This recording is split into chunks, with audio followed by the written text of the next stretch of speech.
देख रहे हैं एमके प्रजापति न्यूज पर इस वक्त की खबर। देहरादून में ट्रिपल मर्डर का खुलासा। प्रेमिका से पीछा छुड़ाने के लिए तीनों को मारा था, गड्ढे में छुपा दी थी लाश। देहरादून के बड़ोवाला में ट्रिपल मर्डर मामले का पुलिस ने 24 घंटे में खुलासा कर दिया है। एसएसपी अजय सिंह ने बताया कि आरोपी महिला का प्रेमी था। अपनी प्रेमिका से पीछा छुड़ाने के लिए आरोपी ने उसकी गला घोंटकर हत्या कर दी। आरोपी इतना निर्दयी था कि उसने महिला की 8 महीने की एक बच्ची और 15 साल के एक दूसरे बेटे को भी मौत के घाट उतार दिया। हत्या के बाद तीनों के शवों को फैक्ट्री के पीछे एक नाले में गड्ढे में छुपाकर फेंक दिया। एसएसपी अजय सिंह ने बताया कि आरोपी हसीन पुत्र नसीम फरीदपुर नहटोर जिला बिजनौर यूपी का रहने वाला है, जो देहरादून के बड़ोवाला में टिम्बरली फर्नीचर फैक्ट्री में काम करता है और तलाकशुदा है। उसकी मृतका रेशमा से पिछले 2 सालों से प्रेम प्रसंग चल रहा था। रेशमा द्वारा आरोपी हसीन पर लगातार शादी करने और साथ रहने का दबाव बनाया जा रहा था। रेशमा हसीन से खर्चों के लिए पैसों की मांग करती रहती थी, जिससे परेशान होकर हसीन रेशमा से पीछा छुड़ाना चाहता था।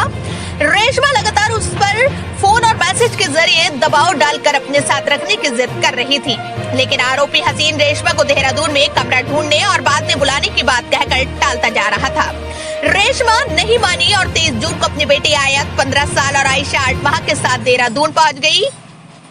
रेशमा ने देहरादून पहुंचने पर आईएसबीटी से हसीन को फोन किया और वो अपनी बाइक से उसे लेने भी आया, लेकिन रेशमा को नहीं पता था कि वो उसकी हत्या का प्लान बना चुका है।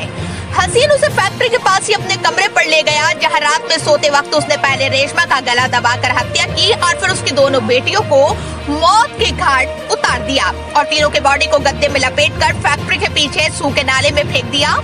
घटना स्थल के आसपास सर्च अभियान के दौरान कुछ दूरी पर पुलिस को एक ब्लू डॉट कंपनी का नीले रंग का बैग मिला। वहीं एक रोडवेज बस का टिकट भी मिला, जो नहटोर से देहरादून का था। पुलिस ने इसकी छानबीन की और कंपनी के कर्मचारियों से भी पूछताछ की, जहां पर ब्लू हार्ट कंपनी के दूसरे बैग मिले। पुलिस को शक हुआ कि फैक्ट्री का ही कर्मचारी इसमें शामिल है। पुलिस की पूछताछ के दौरान आरोपी हसीन घबरा गया। पुलिस शक के आधार पर आरोपी हसीन को थाने ले आई, जहां सख्ती से पूछताछ में उसने अपना गुनाह कबूल कर लिया।